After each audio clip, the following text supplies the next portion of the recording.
ജനകീയ കഥകളുടെ ഇന്നത്തെ അധ്യായത്തിലേക്ക് എല്ലാവർക്കും സ്വാഗതം.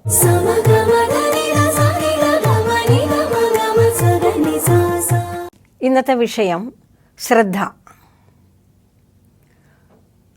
ശ്രദ്ധ എന്ന വാക്കിനെ ജഗദ്ഗുരു ശ്രീ ശങ്കരാചാര്യ സ്വാമികൾ നിർവചിക്കുന്നത് ഇങ്ങനെയാണ്: ശാസ്ത്രസ്യ ഗുരുവാക്യസ്യ സത്യബുദ്ധ്യാവധാരണ സാ ശ്രദ്ധ. ശാസ്ത്രത്തിൻ്റെയും ഗുരുവിൻ്റെ ഉപദേശങ്ങളുടെയും പൊരുൾ മനസ്സിലാക്കുവാനുള്ള കഴിവാണ് ശ്രദ്ധ. ജീവൻ്റെ രഹസ്യ ശക്തിയാണ് ശ്രദ്ധ. ഒരു മനുഷ്യനെ ലക്ഷ്യത്തിലേക്ക് നയിക്കുന്നത് അവൻ്റെ ശ്രദ്ധയാണ്. ഒരു മനുഷ്യന് ജീവിതത്തിൽ വികാസവും പുരോഗതിയും ഉണ്ടാക്കിത്തരുന്നത് അവൻ്റെ ശ്രദ്ധയാണ്. ഒരുവൻ്റെ സംസ്കാരത്തെ നിയന്ത്രിക്കുന്നത് അവൻ്റെ ശ്രദ്ധയാണ്. ലൗകികമായ നേട്ടങ്ങൾക്ക് പിന്നിലും ആധ്യാത്മികമായ നേട്ടങ്ങൾക്ക് പിന്നിലും ശ്രദ്ധ വേണം. ലൗകികമായ നേട്ടങ്ങൾക്ക് പിന്നിലുള്ള ശ്രദ്ധ ആ ലക്ഷ്യപ്രാപ്തിയോടെ അവസാനിക്കും. സ്ഥൂലമായ കാര്യങ്ങൾ തന്നെ നമുക്ക് ഉദാഹരണമായിട്ടെടുക്കാം.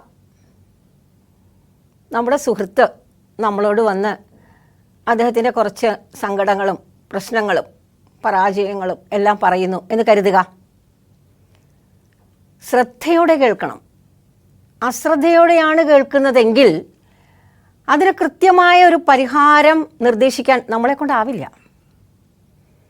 ഒരു കവിത ശ്രദ്ധയോടെ വായിച്ച് ആസ്വദിക്കണം. ഇല്ലെങ്കിൽ പൂർണ്ണമായ ആനന്ദം ആ പാരായണത്തിൽ നിന്ന് നമുക്ക് കിട്ടുകയില്ല. ഒരു ചിത്രകാരൻ ചിത്രരചനയിൽ ഉപയോഗിച്ചിരിക്കുന്ന എല്ലാ നിറങ്ങളും വരകളും ശ്രദ്ധയോടെ നോക്കണം. ഇല്ലെങ്കിൽ ആ കലാരൂപം കൊണ്ട് എന്ത് സന്ദേശമാണ് നമുക്ക് തരാനുള്ളത് അത് നമുക്ക് പിടികിട്ടുകയില്ല. നോക്കൂ, സ്ഥൂലമായ ഈ ജീവിതത്തിലെ ഓരോ കാര്യത്തിന് ശ്രദ്ധ ഇത്രയധികം ആവശ്യമുണ്ടെങ്കിൽ ആധ്യാത്മികമായിട്ടുള്ള പുരോഗതിക്ക് ശ്രദ്ധ എത്ര ആവശ്യമുണ്ടാവും? ഒരുവൻ്റെ ശ്രദ്ധയെ നിയന്ത്രിക്കുന്നത് അവൻ്റെ ഗുണഘടനയാണ്.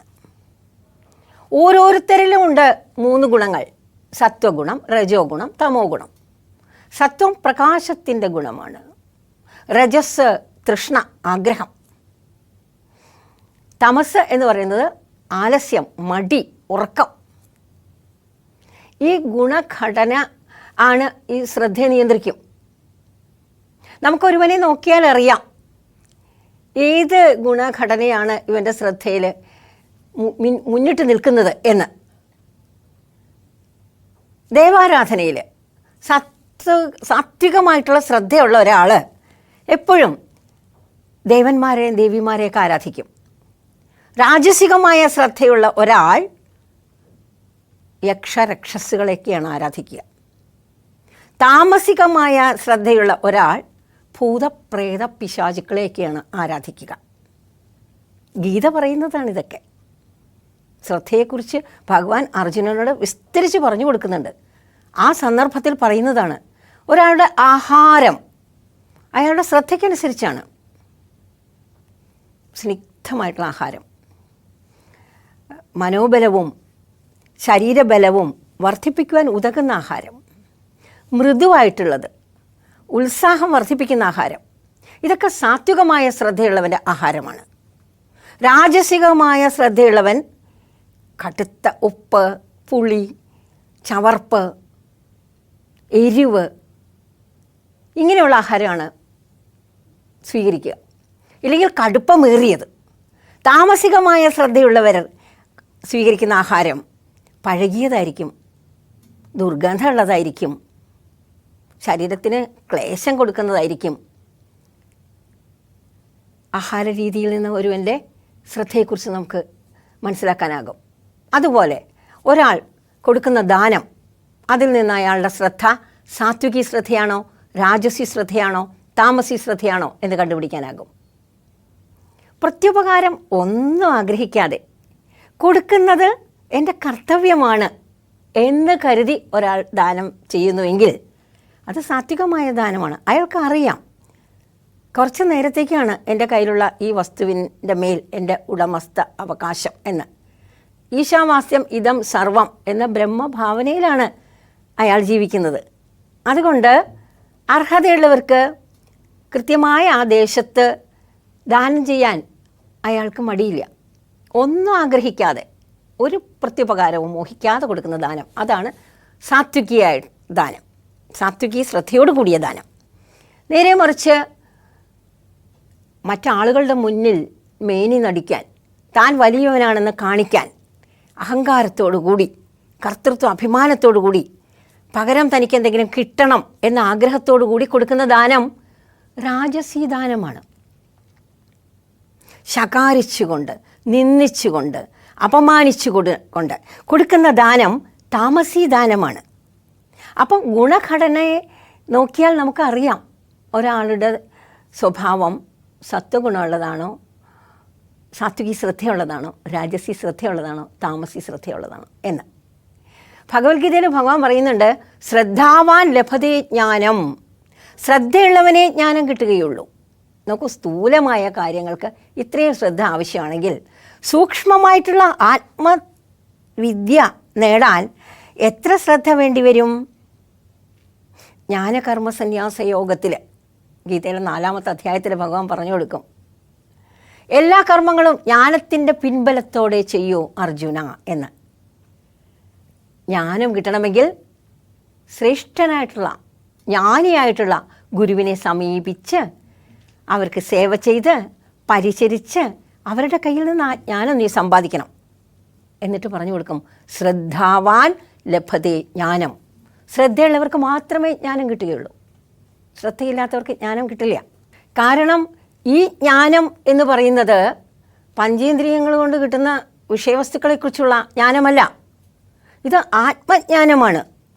ഈ പ്രപഞ്ചം എന്താണ്, ജീവൻ എന്താണ്, ഈശ്വരൻ ആരാണ്, ഇത്തരത്തിലുള്ള വസ്തുക്കളെക്കുറിച്ചുള്ള, സത്യത്തെക്കുറിച്ചുള്ള ജ്ഞാനം. ഇതിന് സൂക്ഷ്മമായിട്ടുള്ള വിചാരം ചെയ്യണം, അന്തർമുഖ വിചാരം ചെയ്യണം, ശ്രദ്ധാപൂർവം വിചാരം ചെയ്യണം. അങ്ങനെയുള്ളവർ മാത്രമാണ് ഈ ജ്ഞാനം ലഭിക്കുക. ഈ ജ്ഞാനം കൊണ്ടേ മുക്തി ലഭിക്കൂ, ഈ ജ്ഞാനം കൊണ്ടേ ശാന്തി ലഭിക്കൂ, ഈ ജ്ഞാനം കൊണ്ടേ ഒരു ജീവൻ അതിൻ്റെ ലക്ഷ്യത്തിലെത്തിച്ചേരും. ശ്രദ്ധയില്ലാത്തവർക്ക് ഇഹത്തിലും പരത്തിലും നേട്ടങ്ങൾ കൊയ്യാനാവില്ല എന്നാണ് അറിവുള്ളവർ പറയുന്നത്. കാരണം ഇഹലോകത്തിൽ ഒരു ലക്ഷ്യത്തിലേക്ക് കുതിക്കണമെങ്കിൽ ശ്രദ്ധ വേണം. പരലോകം, ഇനി ഈ ശരീരം വിട്ട് ജീവനൊരു യാത്രയുണ്ട് എന്ന് സങ്കല്പിക്കുകയാണെങ്കിൽ, ഇവിടെ ചെയ്ത കർമ്മങ്ങളുടെ പൂർത്തിയാക്കാത്ത വാസനകളാണ് സൂക്ഷ്മ ശരീരമായിട്ട് പോകുന്നത്.